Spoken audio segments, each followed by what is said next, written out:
नमस्कार। आकाशवाणी जयपुर अजमेर से प्रस्तुत हैं प्रादेशिक समाचार।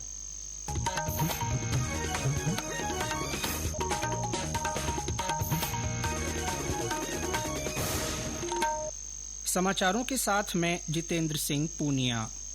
प्रधानमंत्री नरेंद्र मोदी ने देश के किसानों के कल्याण के लिए सरकार की प्रतिबद्धता दोहराई है। एनडीए सरकार के केंद्र में 11 साल पूरे होने के संदर्भ में श्री मोदी ने कहा कि यह सरकार के लिए गौरव की बात है कि उसने इस कार्यकाल में देश के परिश्रमी किसानों की सेवा की। प्रधानमंत्री ने पिछले 11 वर्षों में किसानों की समृद्धि के लिए किए गए सरकार के प्रयासों का उल्लेख किया, जिनसे कृषि क्षेत्र में बड़ा परिवर्तन सुनिश्चित हुआ है। श्री मोदी ने कहा कि किसानों के कल्याण के लिए सरकार के प्रयास आने वाले समय में और भी मजबूती से जारी रहेंगे। भारत में बेहद गरीबी की हालत में रहने वालों की संख्या कम करने की दिशा में महत्वपूर्ण सफलता मिली है। 2011-12 से 2022-23 के बीच 26 करोड़ 90 लाख लोगों को बेहद गरीबी की हालत से बाहर निकाला गया। एनडीए सरकार के 11 वर्ष के कार्यकाल में लागू की गई पीएम आवास योजना, पीएम उज्ज्वला योजना, जन धन योजना और आयुष्मान भारत योजना की मदद से गरीबी की दर घटाने में ये बड़ी सफलता मिली है। नेकी की राह पर कुर्बानी का त्योहार ईद उल अजहा आज मनाया जा रहा है। इस मौके पर ईदगाहों और मस्जिदों में ईद की विशेष नमाज अदा की गई। मुस्लिम बाहुल्य इलाकों में ईद उल अजहा को लेकर विशेष उत्साह बना हुआ है। सुबह नमाज अता करने के लिए बड़ी संख्या में लोग पहुंचे। नमाज के बाद परंपरागत रूप से कुर्बानी की रस्म अदा की जा रही है। इस बीच प्रशासन ने बकरा ईद पर दी जाने वाली कुर्बानी को लेकर लोगों से आग्रह किया है कि वे खुले में कुर्बानी न करें और इनके वीडियो भी वायरल करने से बचें। गौरतलब है कि ईद उल अजहा हजरत इब्राहिम द्वारा अल्लाह के आदेश का पालन करते हुए अपने इकलौते बेटे की कुर्बानी देने की याद में मनाया जाता है।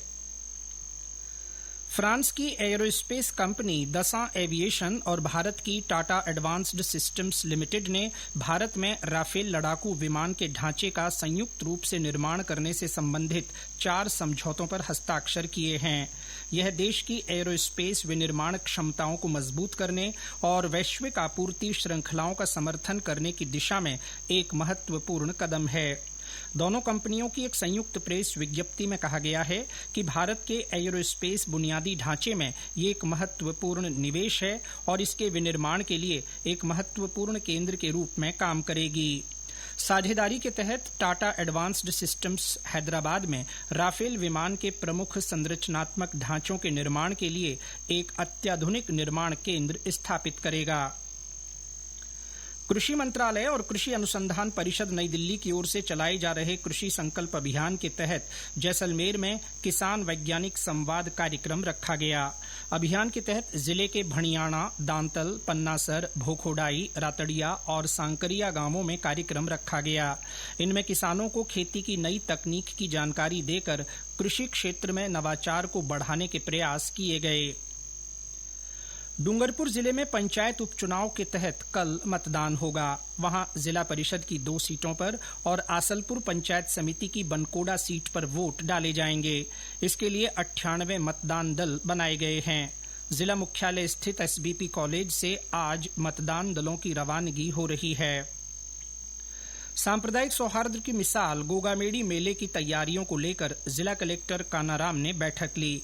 उन्होंने पुलिस, यातायात, पेयजल और चिकित्सा सहित विभिन्न विषयों पर अधिकारियों से चर्चा की। इससे पहले जिला कलेक्टर और पुलिस अधीक्षक ने गोगाजी समाधि पर पूजा अर्चना की और हरियालो राजस्थान के तहत पौधा लगाकर पर्यावरण संरक्षण का संदेश दिया। गौरतलब है कि 9 अगस्त से भरने वाले मेले में विशाल टेंट सिटी बनाई जाएगी, जिसमें 5000 श्रद्धालुओं के ठहरने की व्यवस्था होगी। प्रदेश में पश्चिमी विक्षोभ का असर समाप्त होने के बाद इन दिनों तापमान में फिर से बढ़ोतरी होने लगी है। मौसम विभाग के अनुसार आने वाले हफ्ते में ज्यादातर स्थानों पर मौसम शुष्क रहेगा। अगले 2-3 दिनों में पारे में फिर उछाल देखा जाएगा। पश्चिमी राजस्थान और सीमावर्ती जिलों में अधिकतम तापमान के 45 डिग्री सेल्सियस के पार पहुंचने की संभावना है। विभाग ने जोधपुर संभाग में कल से हीट वेव का नया दौर शुरू होने का अंदेशा जताया है। बीकानेर संभाग और आसपास के क्षेत्रों में धूल भरी हवाएं चल सकती हैं। इसके साथ ही प्रादेशिक समाचार बुलेटिन समाप्त हुआ। हमारा अगला बुलेटिन शाम 6:30 बजे प्रसारित होगा। नमस्कार।